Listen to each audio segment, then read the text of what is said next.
그 어른이 된다는 거, 그러니까 성숙해진다는 거, 이것이 책임감이라는 단어와 굉장히 깊은 관련이 있어요. 자신이 책임져야 될 때 그 책임지는 그 모든 사람들 있지 않습니까? 그러니까 그 책임지는 그런 사람이 바로 우리가 흔히들 어른이라고 말을 하죠.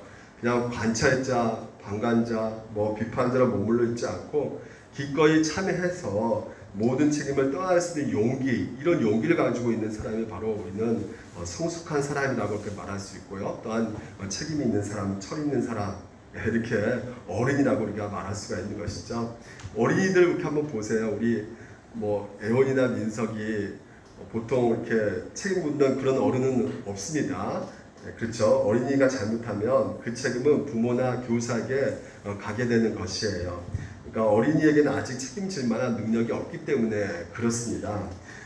그러나 어린이가 청소년이 되고 또한 청년이 되고 결혼해서 부모가 되면 이제는 모든 일에 대해서 본인이 스스로 이제 책임을 져야 되는 상황이 되는 것이죠. 그것이 어린이 된다는 것입니다. 유명한 상담심리학자 스코펫이 쓴 책이 바로 아직도 가야 할 게 굉장히 유명한 책입니다. 여러분 이 책 한번 사서 읽어보시기 바랍니다. 이 책에서 책임에 대해서 관련된 얘기를 해요. 모든 정신장애와 그리고 우리가 성격장애 이런 것도 있지 않습니까? 이런 것은 이 책임과 관련되어 있다고 이분은 말을 해요. 그러니까 성격장애가 있는 사람은 대개 책임감이 굉장히 빈약하다고 합니다. 그분의 분석이에요. 그래서 책임감이 없는 사람은 굉장히 냉소적이고 그리고 굉장히 비판적이고 이기적이라고 말을 해요. 그래서 쉽게 좌절하고 쉽게 낙심한다고 말을 합니다. 그러니까 욕심이 굉장히 많지만요. 그 욕심이 이룰 수 있는 그런 책임감이 없어가지고요. 굉장히 일만 벌려놓고 마무리도 잘 짓지 못하고 만다고 하는 것이죠. 그래서 이런 모든 상황 속에서 모든 것을 남 탓을 이렇게 돌리는 경우가 굉장히 많이 있다고 해요. 그래서 이 스카펫이 신학적인 또 분석을 했었는데 어떤 분석이냐면 책임감 없는 사람은 사랑을 할 줄 모른다고 이렇게 말을 해요. 저는 이 부분에서 어느 정도 좀 동의가 갑니다. 왜 그럴까요? 사랑한다는 말은 기본적으로 뭐가 따라올 수밖에 없냐면 희생이 따라올 수밖에 없거든요. 그러니까 한번 생각해 보십시오. 희생 없는 사랑 과연 가능할까요? 자녀를 사랑하는 그 부모가 희생 없는 사랑을 했다 그러면 정말 그 부모가 정말 자녀를 사랑하는 모습이라고 말할 수 있을까요?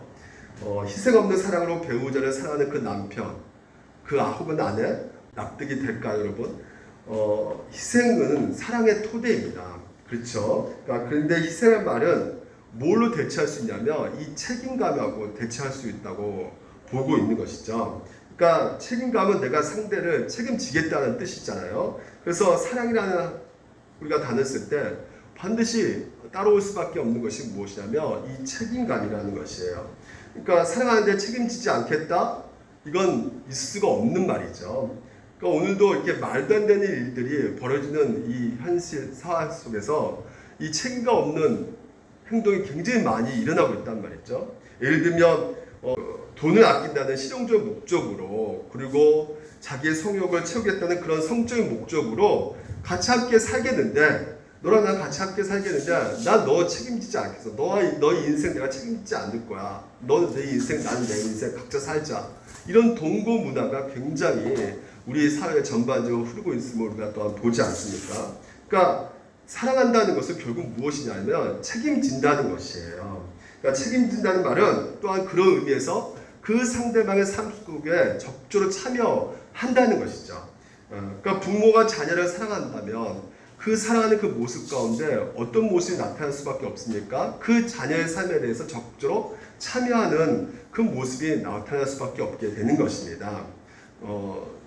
제 아내가 최근에 제 아들 군대 갔잖아요. 그래서 군대 갔는데도 불구하고 물품 같은 거, 군대 필요한 그런 장비 이런 것들을 다 이렇게 손수 준비해 가지고 아주 정성있게 포장하고 이렇게 준비해서 이렇게 아들에게 보내는 것을 제가 봤거든요. 그러니까 군대 가면 이제 멀어지고 끝난 것으로 생각했지만 오히려 더 적극적으로 아들을 챙기는 그 모습 가운데 사랑하면 더 그 자녀, 그 상대방에게 그 삶 가운데 참여하고 간섭을 하게 되는구나라는 것을 우리가 알 수 있다는 것이죠. 그러니까 성경적인 그 사랑은 항상 적극적으로 상대의 삶을 참여해서 상대의 삶을 책임을 지는 것이죠. 그것을 잘 보여주신 분이 바로 우리 하나님이십니다. 하나님께서 우리 향해 베푸신 사랑 한번 보시기 바랍니다.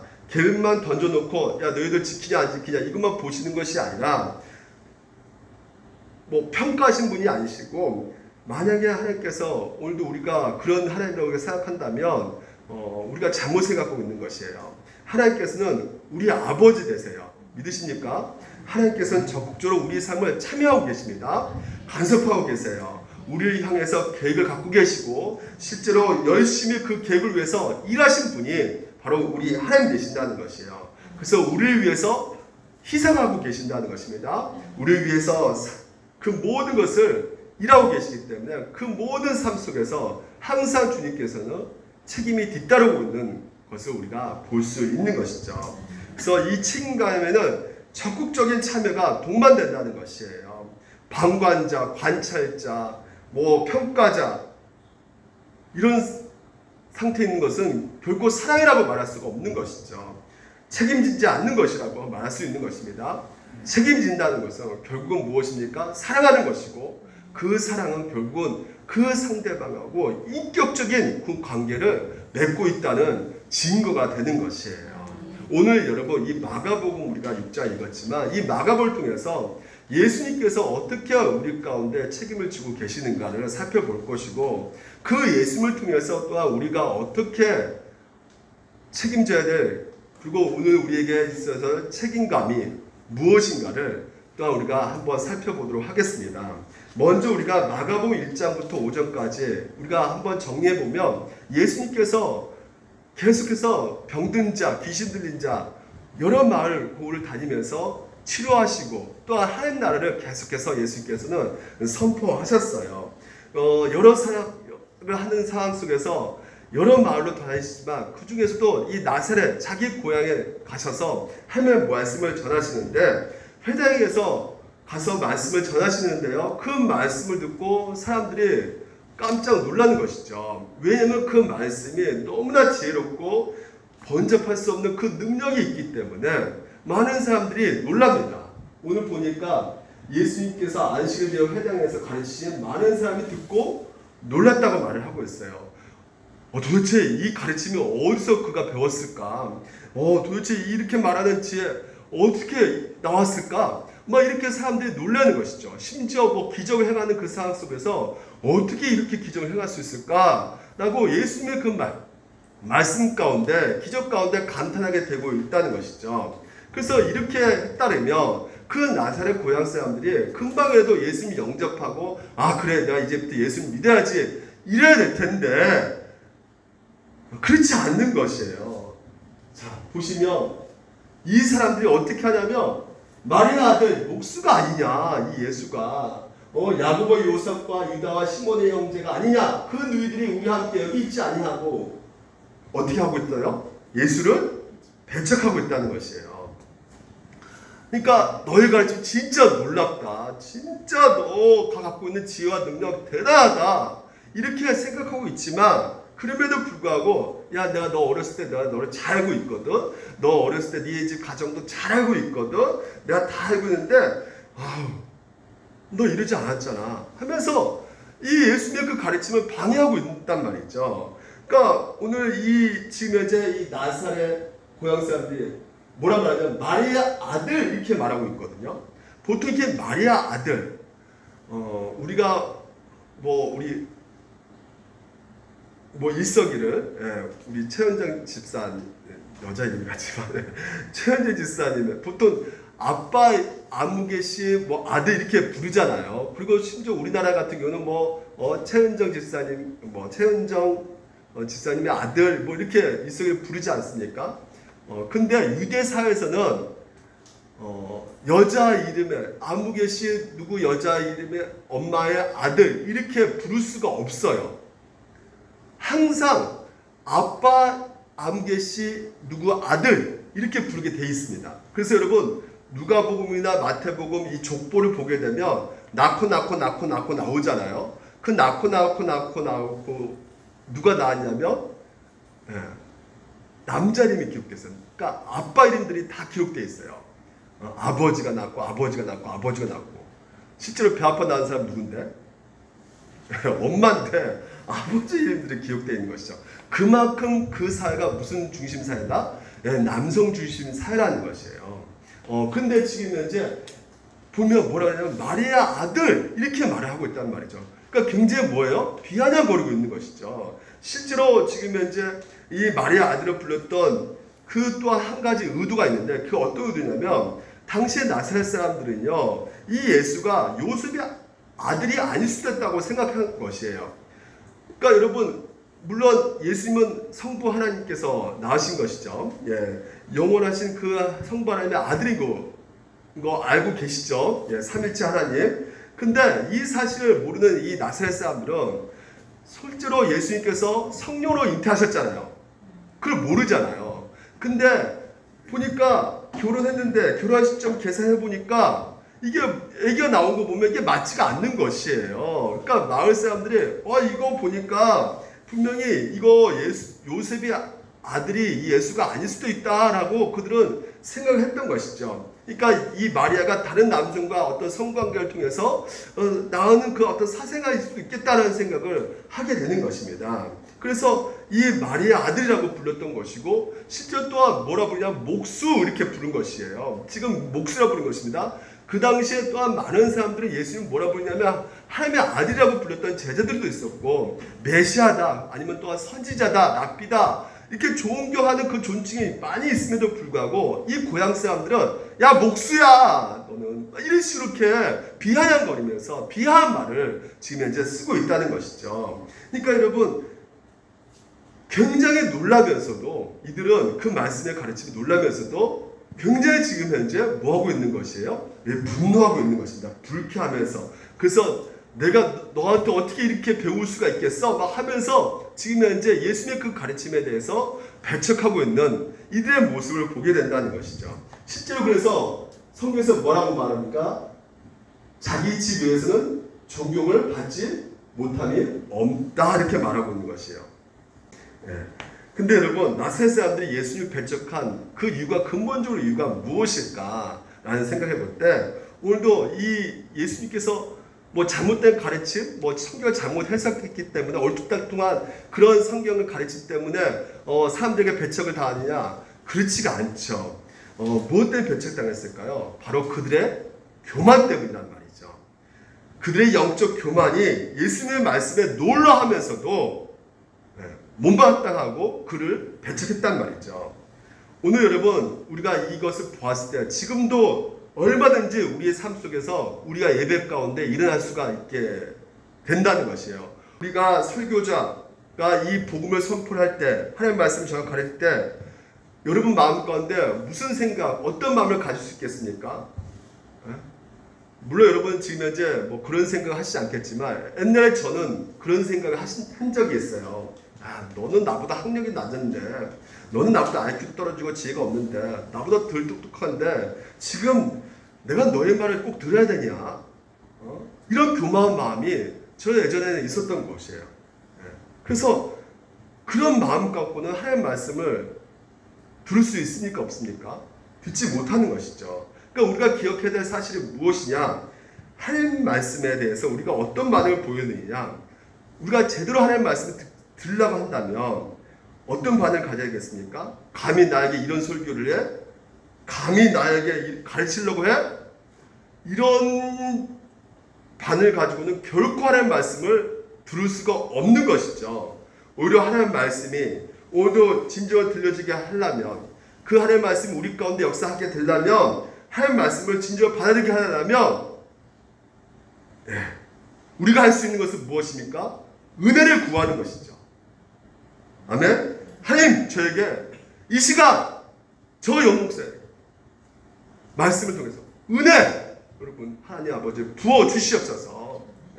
저를 용서해 주시옵소서. 하나님 말씀 들어보니까 제가 진짜 하나님 말씀에 뜻대로 제가 순종치 못하고 정말 제가 너무나 많이 막 살았던 죄인인 것을 제가 깨닫게 되었습니다. 하나님 아버지, 저를 새롭게 해주시옵소서. 저에게 정말 하나님 말씀에 따라 살아갈 수 있는 그 힘을 허락하여 주시옵소서. 이런 기도하는 마음으로, 사모하는 마음으로 간절히 은혜를 구하는 그 마음이 오늘도 우리 가운데 하나님 말씀을 들을 수 있는 그 마음이 되게 되는 것이에요.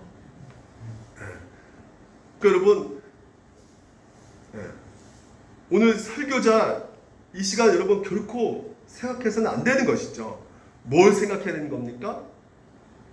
하나님 말씀이 여러분 가운데 생각을 하셔야 되는 것입니다. 그러니까 저를 위해서 기도할 때도 여러분, 연목사 30명 목회, 5천 명 목회 이런 기도하지 마시고 무슨 기도를 하셔야 되는 것이에요? 그렇죠. 연목사 누구인지 하나도 중요하지 않게 해주시옵소서. 오직 하나님의 말씀만이 나에게 가장 중요하게 들리게 하여 주시옵소서. 여러분, 이 기도 하셔야 되는 것이에요. 사람을 쫓아가면 안 돼요. 말씀을 쫓아가야 돼요. 아멘. 그래서 하나님 말씀이 가장 중요하게 이 시간 들려지게 하여 주시옵소서. 기도하셔야 됩니다. 그 동시에 저 목사가 자신이 얼마나 대단한 잘하고 이렇게 착각하지 않게 해주시옵소서. 또한 기도하셔야 됩니다. 결코 뭐 자기가 뛰어난 사람이라고 생각하지 않게 해달라고 여러분 저를 위해서도 꼭 기도해 주시기 바랍니다. 그러니까 그런 생각 할 수 없게끔 해주시옵소서. 그래야지 제가 겸손해지고 그래야 되지 않겠습니까? 근데 여러분, 무엇보다 아까도 말씀드린 것처럼 우리 가운데 하나님 말씀을 듣는 그 여러 가지 확인할 수 있는 분명한 기준은 무엇이냐? 무엇이라고요? 그 말씀을 듣고 은혜를 구하고 있는가 내가? 그 말씀을 듣고 내가 저런 인간한테 내가 저런 말씀을 드려야 돼? 이런 마음 자세가 아니라 정말 내가 그 말씀 듣고 내가 정말 또 다시 하나님 내게 또 은혜를 부어주시옵소서. 그런 마음으로 듣고 있는가? 그 말씀 나를 겸손케 하고 있는가? 그 말씀 앞에 내가 진짜 무릎을 꿇고 있는가? 여러분, 이것이 하나님 말씀 진짜 듣는 하나님의 자녀의 그 반응이라는 것을 여러분 기억하시길 바랍니다. 그런데 불행하게도 나사렛 사람들은요, 지금 하나님의 말씀을 지금 이제 거부하고 있다는 것이에요.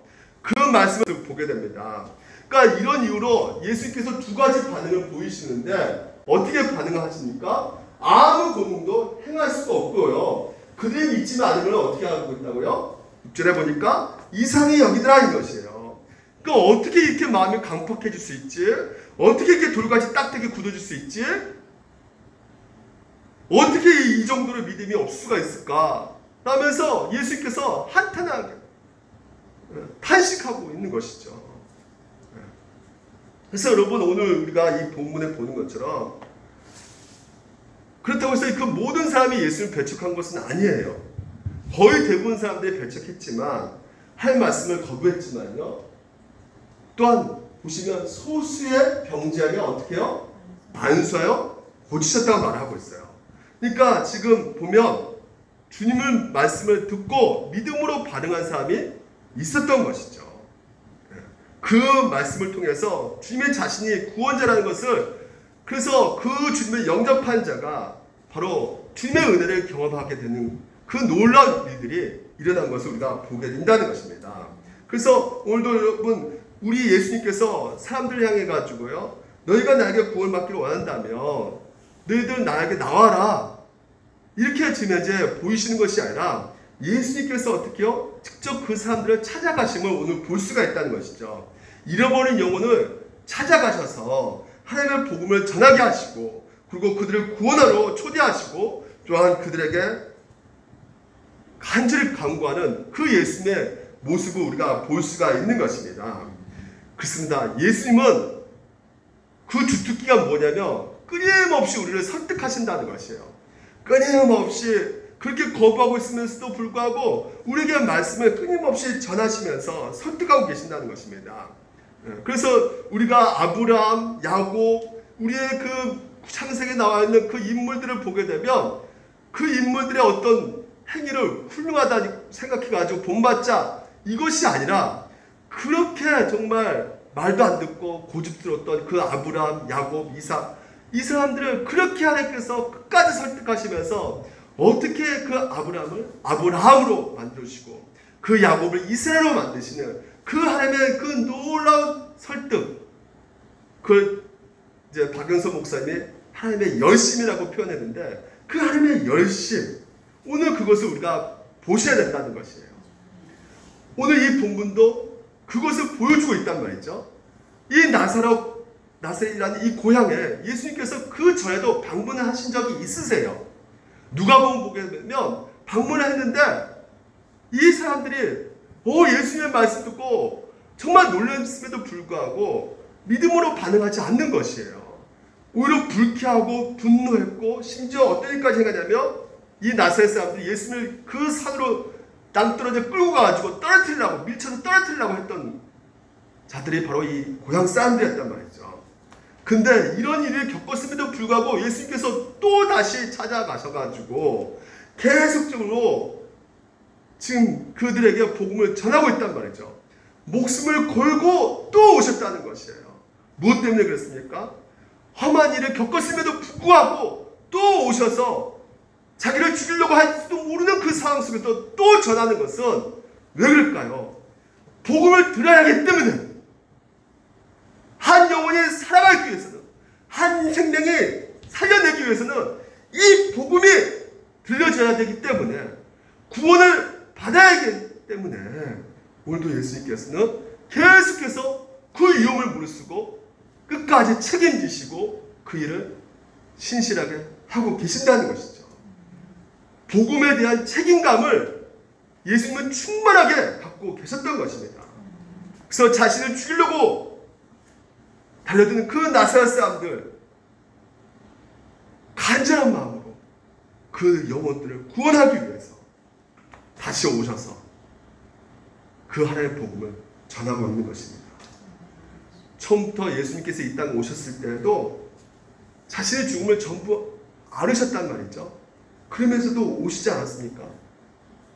예수님이 이 땅에, 이 세상에 오신 것은 그분이 말씀하신 것처럼 내가 섬김을 받으러 온 것이 아니라, 내가 대접받기로 온 것이 아니라 섬겨주기로 오셨다. 내가 종으로 왔다는 것이에요. 그 이유가 무엇입니까?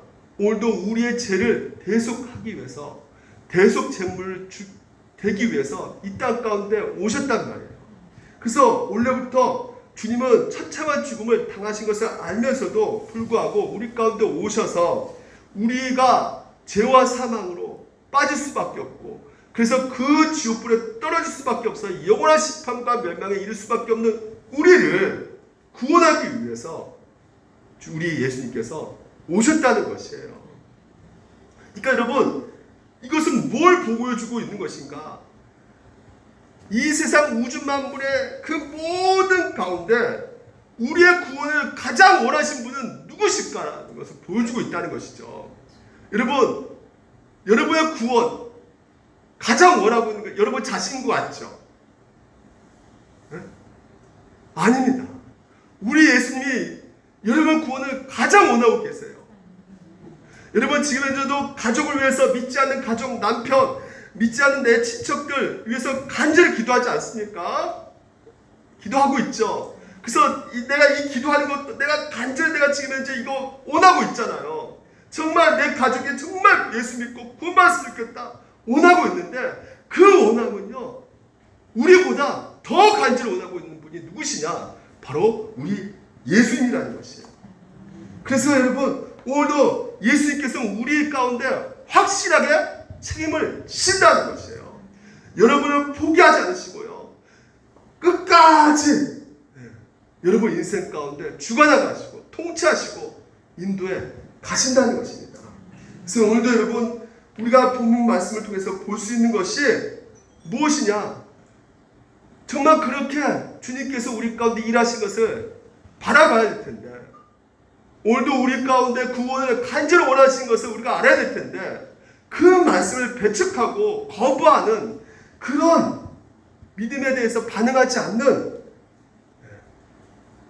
그런 사람들을 우리가 보게 된다는 것이죠.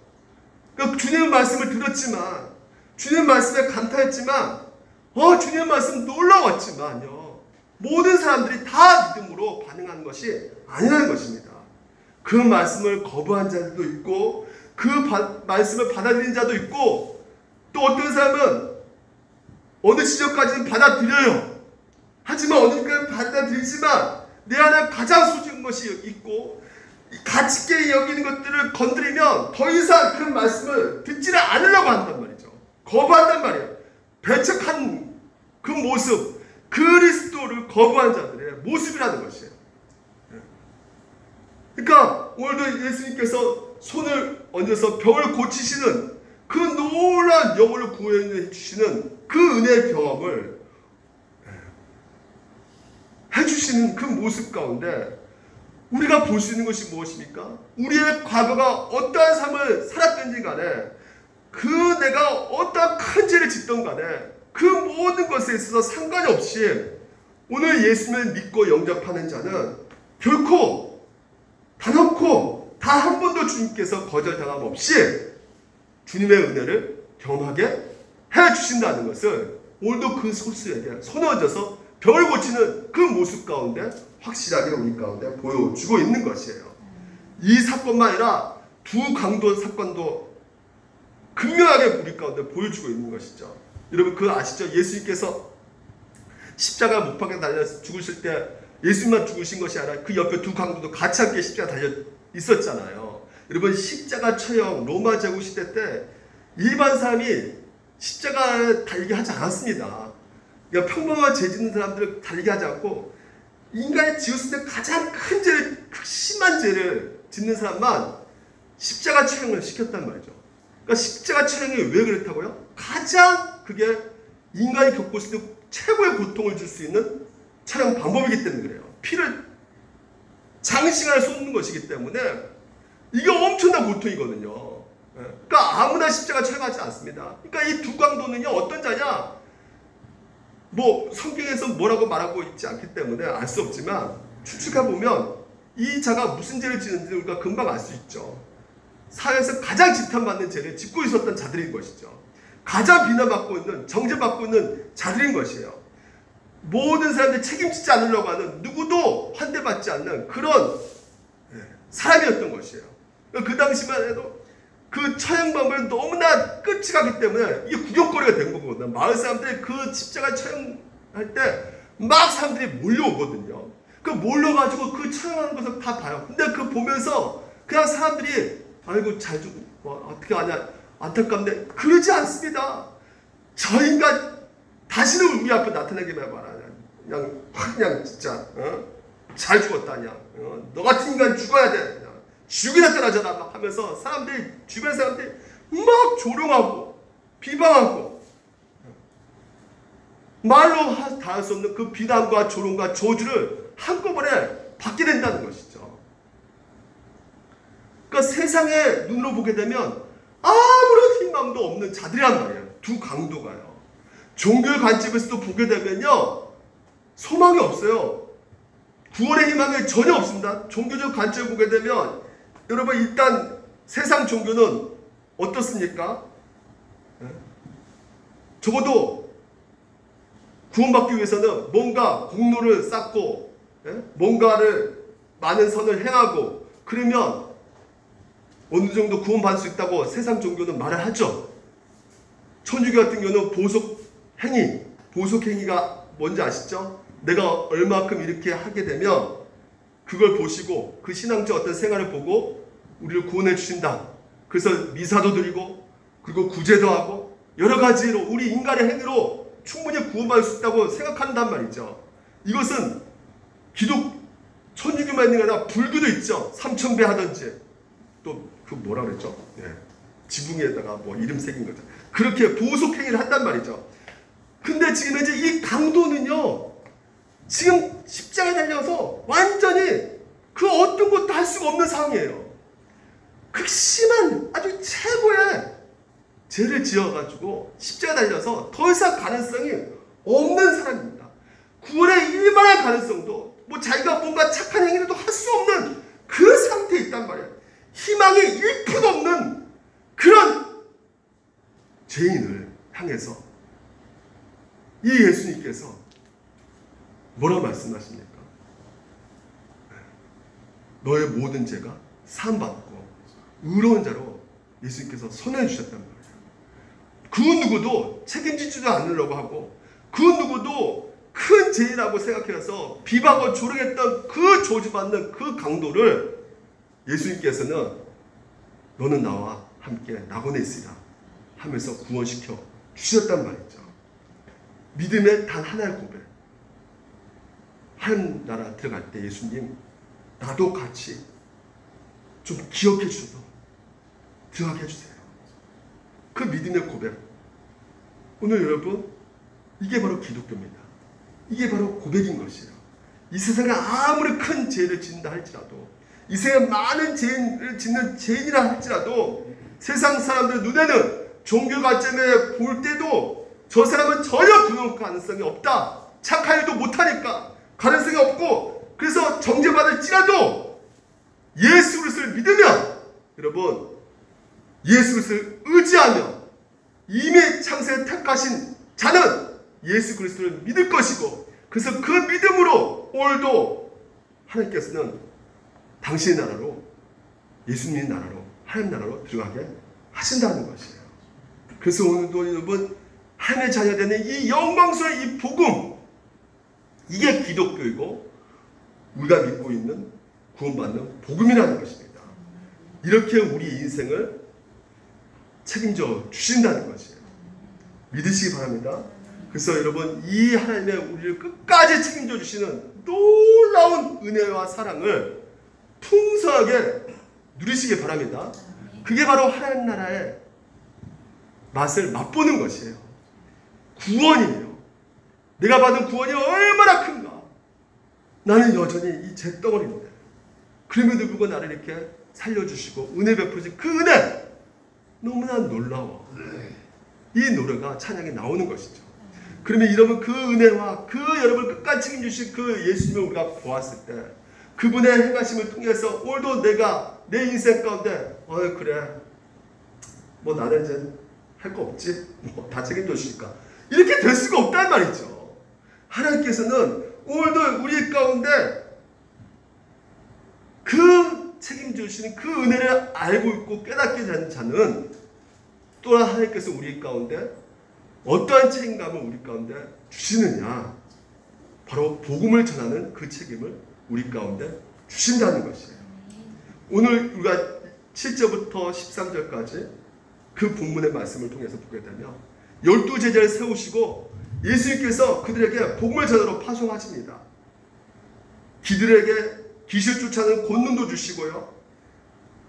그리고 여러 가지 전도자로서 지침을 내려주시는데 마지막으로 어떤 말씀을 주시냐면 이런 말씀을 주셔요. 어느 곳에든지 너희를 영접하지 아니하고 너희 말을 듣지도 아니하거든 거기서 나아갈 때 발 아래 먼지를 떨어버려 그들에게 증거를 삼으라 하시니 복음을 거부하고 배척하는 사람이 있다면 발 아래 붙은 흙먼지를 떨어버려라 이렇게 말씀하신 것이죠. 근데 우리가 이게 좀 이해가 안 되는 말씀이거든요. 뭐 이렇게 뭐 어렵게 발 아래 먼지를 떨어뜨리게 뭐 이렇게 좀 이렇게 하시는 이유가 무엇인가? 네, 유대인 간습을 우리가 보여야 되는 것이요. 유대인 간습을 보게 되면요, 당시 유대인들은요 이방 지역에 들렸다가 나오면요 반드시 이 발 아래 붙었던 흙먼지를 털어버리는 행동을 하게 되어 있습니다. 왜냐하면 이방은 부정한 곳이기 때문에 나는 깨끗하고 그렇기 때문에 거기 더러운 데 갔다 왔기 때문에 이게 떨어야 된다는 것이에요. 그래서 지금 유대인들이 우리니까 유대인들이고 너희는 이방인들이기 때문에 이렇게 우리는 구분을 해놓고 존재로 구별되고 그래서 그 모습 가운데 흙먼지를 떨어버리라는 그 표현 가운데 담고 있는 것이죠.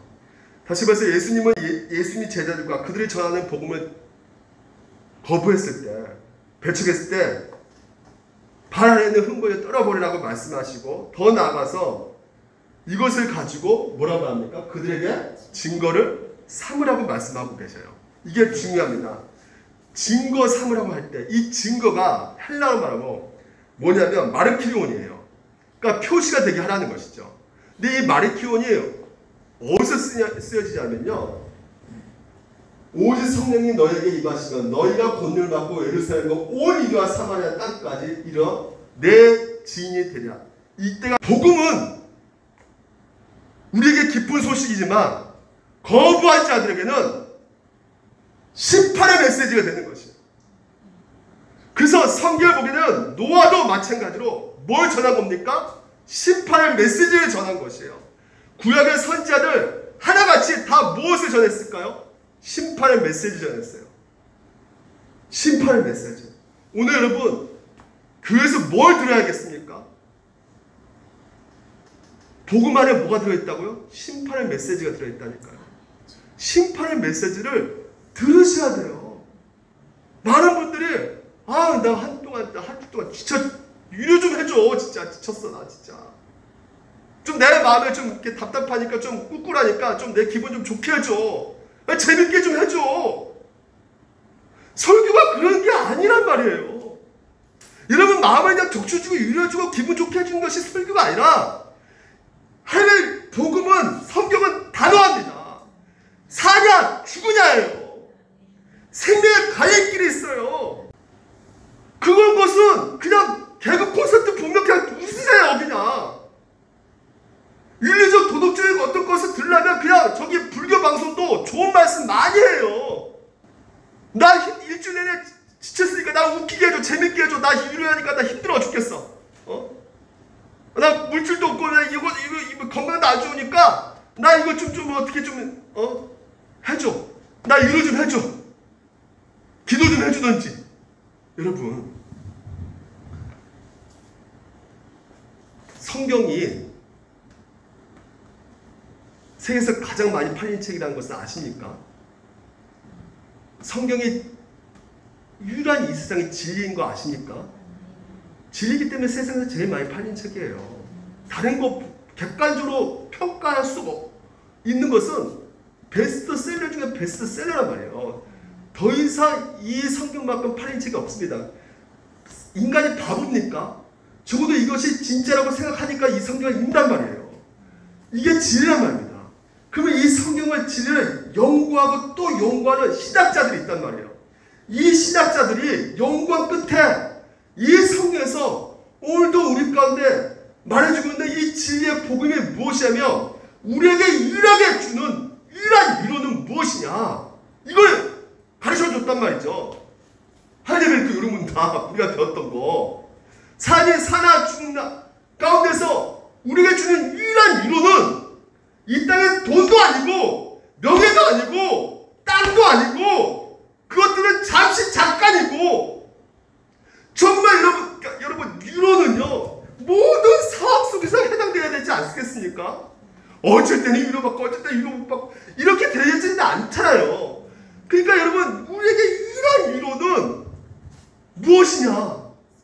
성경을 연구하는 신학자들이 그냥 말했다니까 그걸 믿어야 된다니까 여러분. 이게 우리 기독교 교리예요. 그럼 뭐라 말합니까? 사나 죽으나 나는 나의 것이 아니요 모의 영혼도 나는 신실한 누구 거라고요? 여러분 것이 아니래요. 예수 그리스도 것이라는 것입니다.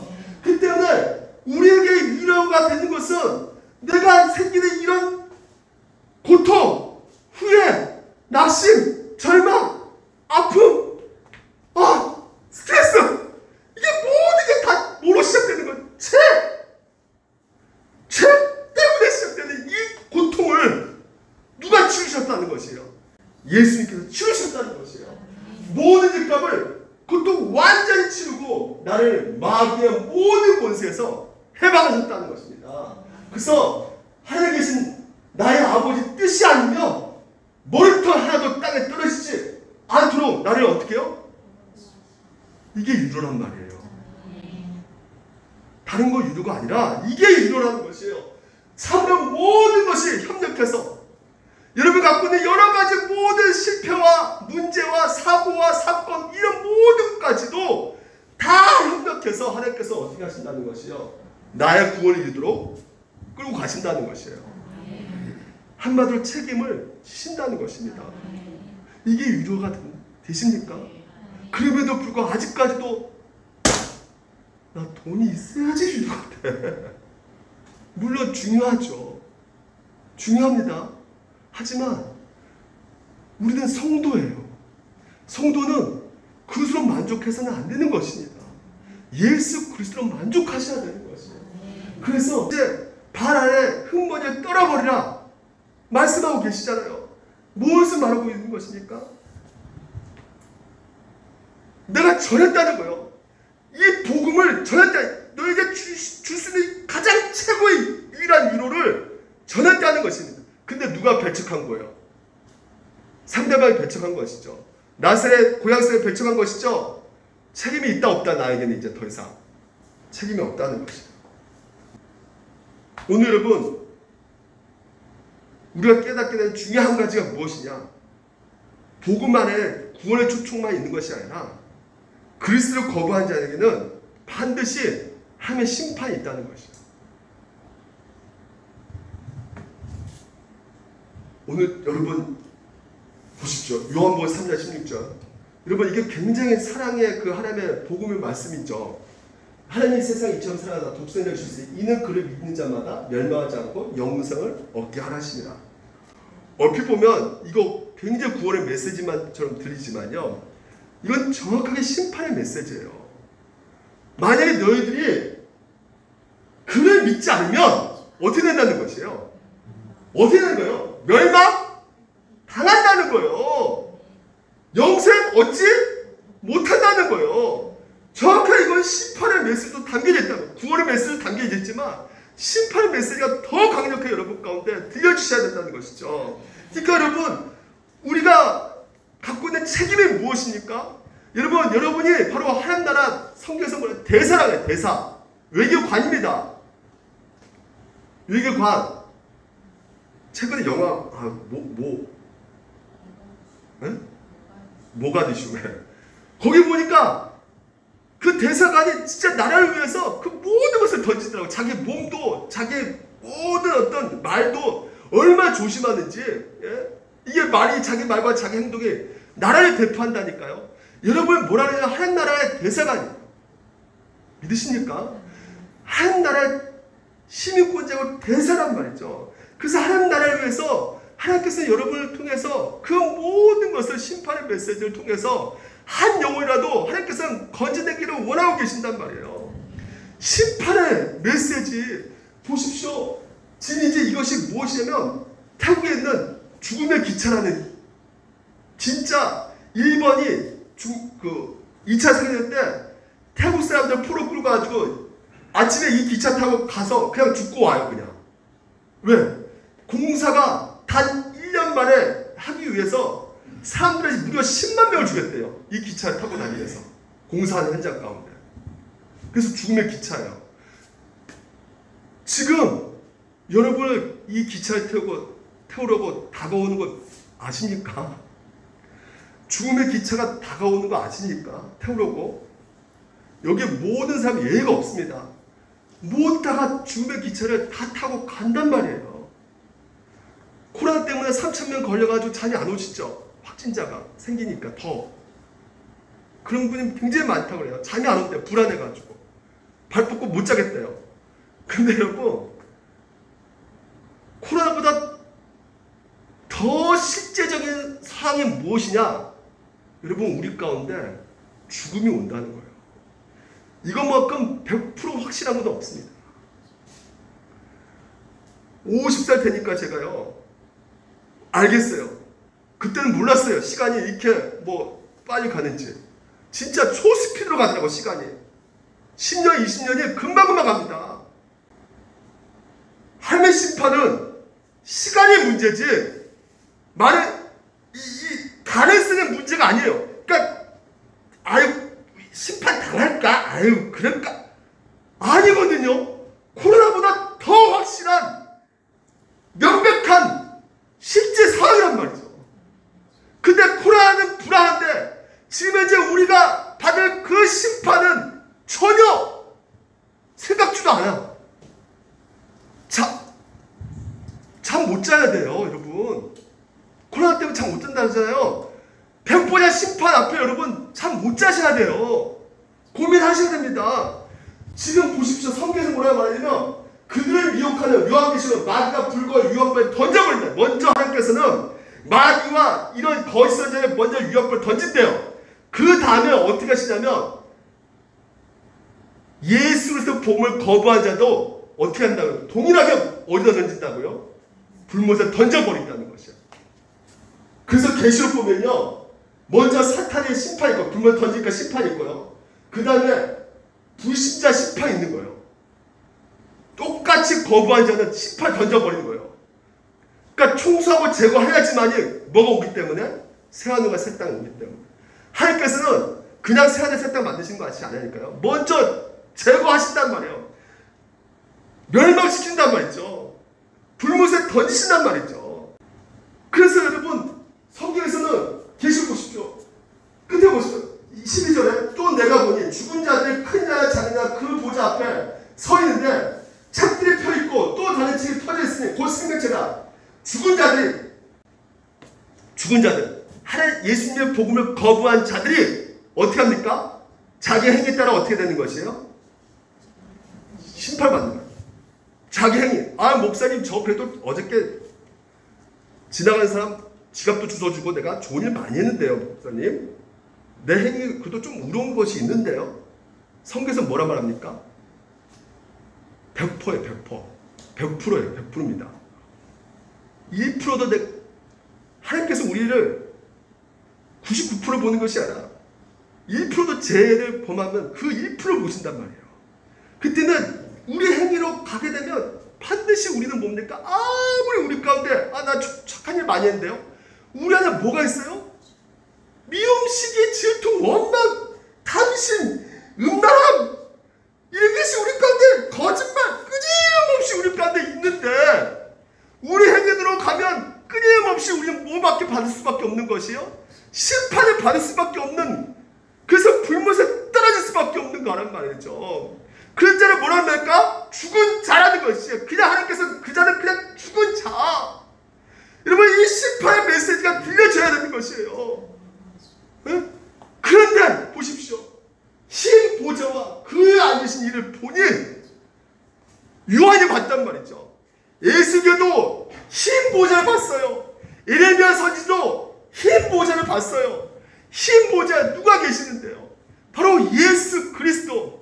흰 거예요, 흰 거. 예수님께서 오늘도 나는 내 행위들은 죄 창고 가운데 제 짜같이 죄만 나올 수밖에 없는 나인데도 그 죄를 오늘 예수님께서 대신 다 치르셨고, 내가 할 수 없는 그 율법의 순종을 예수님께서 다 순종하시는 걸 말미암아 오늘 하나님께서는 나를 보시는 것이 아니라 누구를 보신다고요? 예수 그리스도께서 이루신 그 은을 보시고 그 보좌 위에 그 예수님을 바라볼 때 오늘도 하나님께서는 어떻게 하신다? 여러분을 망하게 하신다? 아니시다는 것이에요. 그러니까 오늘 이 본문 말씀은 예수님을 거부한 자들에게 강력하게 하나님께서 말씀하고 있는 거예요.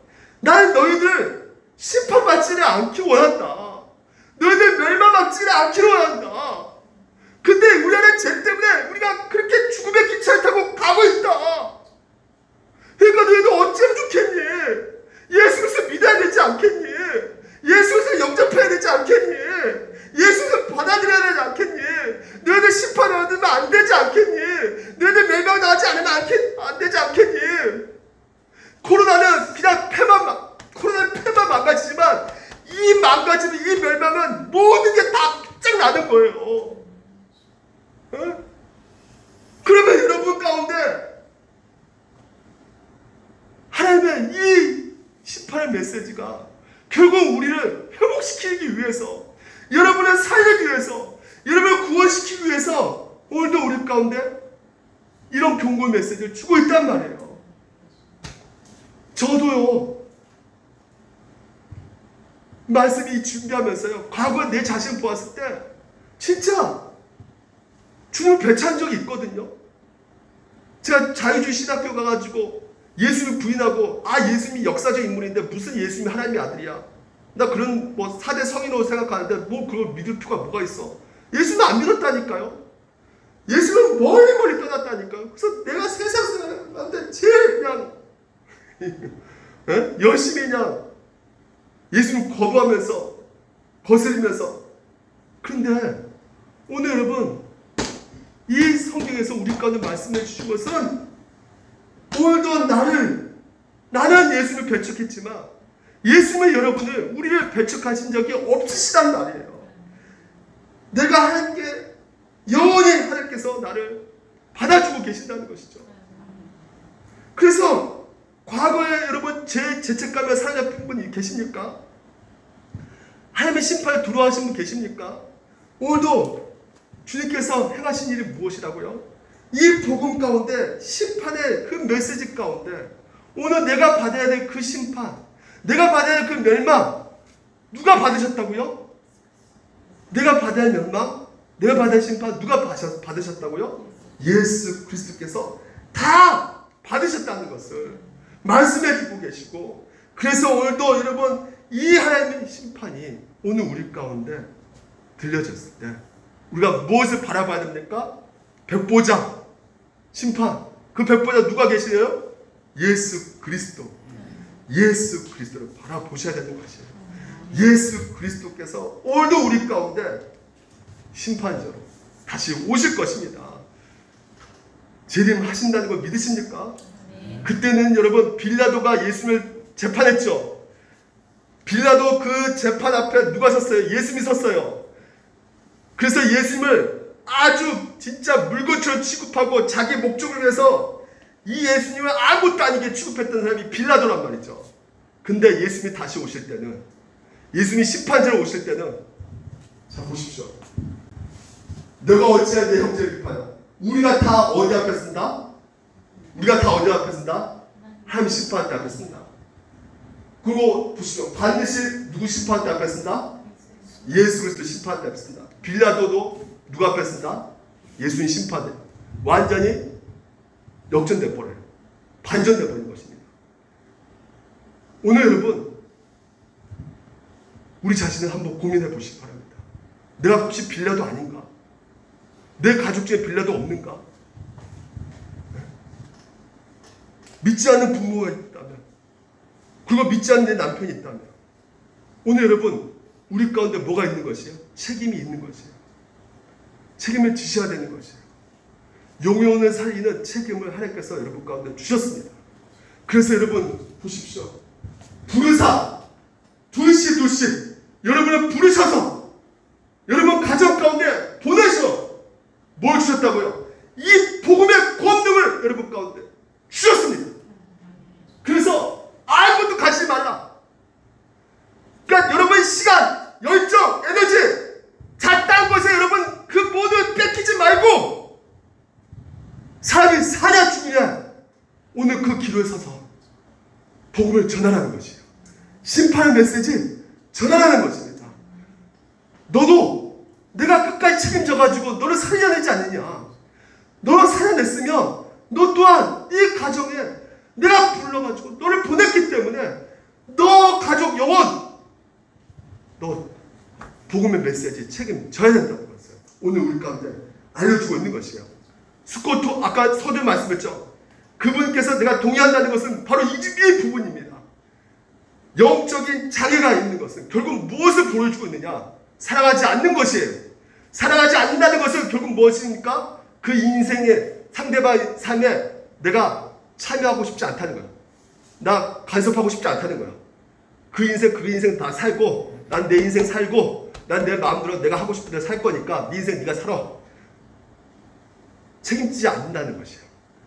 다시 한번 정의합니다. 사랑하지 않는다는 것은 책임지지 않는다는 것이에요.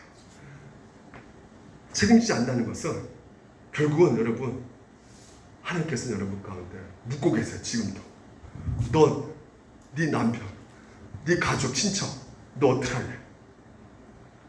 어떻게 해야 되겠습니까? 백보자 심판, 그 백보자 예수 그리스도 오늘도 그 예수님께서만이 살려줄 수 있기 때문에 여러분 기도라도 하셔야 되지 않겠습니까? 만날 수 없으면 전화라도 하셔야 되지 않습니까? 전화도 하기 힘들면 카톡으로 이 설교 보내셔야 되지 않겠습니까? 제가 3일 전에 4일 전에 제 삼촌 장례식 갔다 왔어요. 보름 전에 마지막으로 그 삼촌하고 통화를 했어요. 진짜 하나님께서 갑자기 감동을 주셔가지고 삼촌에게 전화했는데 삼촌이 거의 목소리가 숨을 못 쉬어요. 대장 말기여가지고. 그래서 삼촌이 그래도 코로나 때문에 그 병원에서 오지 말라 하더라고요. 삼촌이 영 목사 다른 거 할 얘기가 없더라고요. 뭐 또 더 이상 뭐 삼촌하고 더 이상 할 얘기도 없고, 삼촌 예수 믿으셔야 됩니다. 저도 죽고 삼촌도 죽어요. 결국 죽습니다. 여러분, 죽는다는 것은 그냥 죽음의 기체가 오는데 여러분 태우러 온단 말이죠. 태우러 온단 말, 타고 가야 되는 거예요, 여러분. 타고 가니까 삼촌도 죽습니다. 죽는데 예수 믿지 않으면 삼촌 멸망당해요. 믿으셔야 됩니다. 삼촌이 뭐라고 했어요? 목사 나 믿어.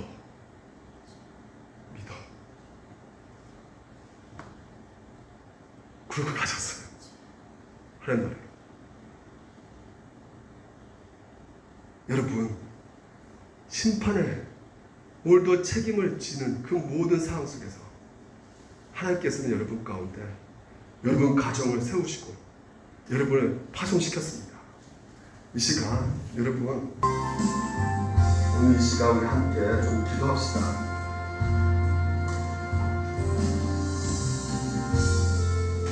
한번 우리 자신 한번 돌아봤으면 좋겠습니다. 그러니까 한번 진지하게 이 시간 오늘 말씀을 기억하면서 좀 기도했으면 좋겠어요. 아유, 왜 시간이 이렇게 길어? 이런 생각 하지 마시고, 오늘 왜 소리가 이렇게 많이 많아? 이런 생각도 하지 마시고, 정말 여러분 인생 가운데 여러분 왜 여기까지 왔고, 내가 왜 이 땅에 태어났고, 내가 사는 목적이 무엇인가? 오늘 여러분 우리 삶으로, 우리 생각으로, 우리 가치로 여전히 주님을 거부하고 있지 않습니까? 오늘 주님께서 이렇게 분명히 말씀하고 계시는데도 불구하고 오늘 여러분 이거 배척하고 있지 않아요? 지금 무슨 심판이 있어? 오늘 10절에서 완전히 배척당하시는 우리 예수님을 여러분 다시 한번 생각했으면 좋겠습니다. 여러분 심판에 대한 두려움이 있습니까? 우리 주님께서 심판에 경고하셨지만 오늘 우리 대신해서 심판을 자기 온몸으로 감당하시고 죄값을 대신 치르셔서 오늘 우리 가운데 영원한 생명을 주셨습니다. 우리에게는 주님밖에 없어요. 이게 우리의 위로예요. 우리의 유일한 위로는 오직 주님밖에 없습니다. 그렇기 때문에 오늘도 우리 믿지 않는 가족들 죽음의 기차를 태우고 당하고 있습니다. 어떻게 하실 겁니까? 주여 아버지시여 이 시간 그들을 살려주시옵소서. 그들을 예수 믿게 해주시옵소서. 백보다 심판 앞에 서 있는 주님 아버지 앞에 서 있는데 주님 아버지 살려주시옵소서. 주님 구원시켜 주시옵소서. 오늘 여러분 가족들 사랑 오늘도 주님 살려달라고 우리 간절히 주여 한번 외치고 기도하며 나갑시다.